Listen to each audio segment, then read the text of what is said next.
Hello everyone. This is our last learning objective today.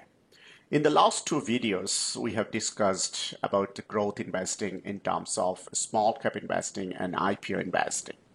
Another approach to growth investing is the use of growth screens. In this learning objective, we discuss the efficacy of those particular screens. It's important to note that when it comes to growth screening, this screening is not simply just using the inverse of value screens. Most growth screens tend to look at growth at a reasonable price. The idea of growth at a reasonable price means looking for stocks that possess characteristics whereby you believe that those particular firms have a strong growth prospects, yet it is likely that the growth has been currently underpriced by the market. There are two main growth screens that tend to be used across the industry. The first one is the price earnings to growth or PEG ratio, and the second one is the earning momentum or earning growth across time. To start with the PEG ratio, first of all, an investment strategy using PEG ratios is one. We screen stocks based on the ratio of the P ratio of a stock to expected growth. So if we think about the PEG ratio, the P ratio on the numerator, as we know, is a measure of the firm's value, whether a stock is cheap. On the denominator, we then have a measure of expected growth of a firm. So where we have a lower PEG ratio, that means we have got a stock with high growth prospects, yet low price. So that is a stock that has growth at a reasonable price. This implies that passive growth screens will buy stocks with low PEG ratios.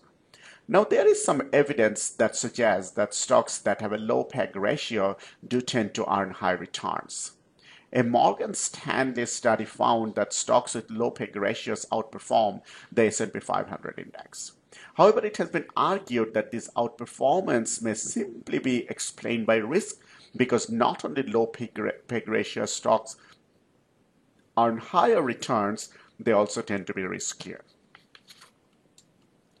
We can see here the evidence of returns of stocks with low versus high PEG ratios, and this is broken into three sub-periods.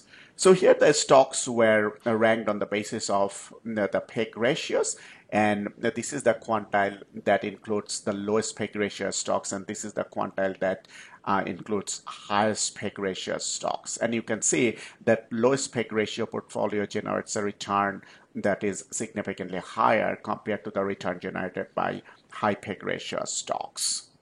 So you can see all sample periods, stocks with low PEG ratios tend to earn higher return than the average annual return of stocks with high PEG ratio. So this is used as the justification why growth screeners would use this PEG ratio in their investment strategy. However, it's been argued that this PEG ratio effect can be explained in terms of risk, and one way to demonstrate that is to look at the relative PEG ratios of a stock sorted into deciles based on their risk. If you look at this diagram here, the stocks were ranked on the basis of their risk, and they were divided into 10 deciles. And you can see that this is the riskiest decile, and this is the safest decile. Okay, so this is the riskiest decile, mean this is the stock that includes the 10% stock, those are most risky, and this is the portfolio that includes 10% stocks, those are the safest.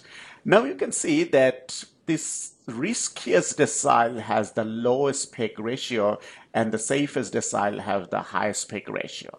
So the investment strategy that we just talked about is to invest in the low PEG ratio stocks. You can see that these low PEG ratio stocks are also the riskiest. So the abnormal return earned by low PEG ratio stocks may be simply a compensation for risk.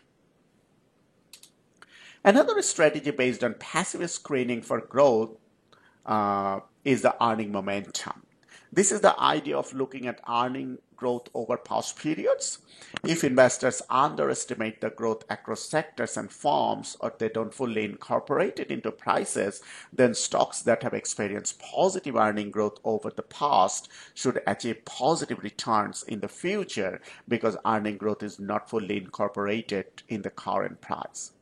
A study by Cordia and Shiva Kumar looked at splitting stocks in portfolios based on their change in earnings for them from the most recent earning announcement, and they actually report evidence that higher earning growth stocks outperform lower earning growth stocks by about 0.9% per month.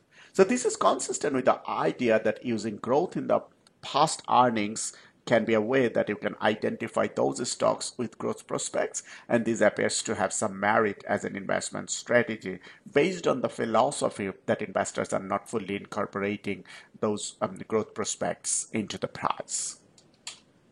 So you can see that here, once again, the stocks were ranked and they were divided into 10 decile. Now they were ranked on the basis of earning growth, and this decile 1 includes the stocks with low earning growth, and decile 10 includes the stocks with high earning growth. And we can see that high earning growth decile generates a return that is significantly higher compared to the low earning decile. So the last thing to consider, given these two different growth screens that we have discussed, is to identify what might be some of the detriments of success with growth screening. First of all, it's important that investors have superior judgment of growth prospects. They must have the ability to identify screens that are going to be effective in order to identify those stocks that do have growth at a reasonable price. This is again an investment strategy where you need to invest for a long-term horizon, like any other screens. These are long-term systematic strategies, so it's not something that should be used by a short-term investor. Arguably as well, an investor using growth screens might need market timing skills as well. There's going to be extended cycles where these growth screens work exceptionally well, and these cycles tend to be related to broader market movements. So an investor who can time various trends in the market and time periods where growth screens work well can use this as a part of their investment strategy to earn quite a significant abnormal return. Thank you very much.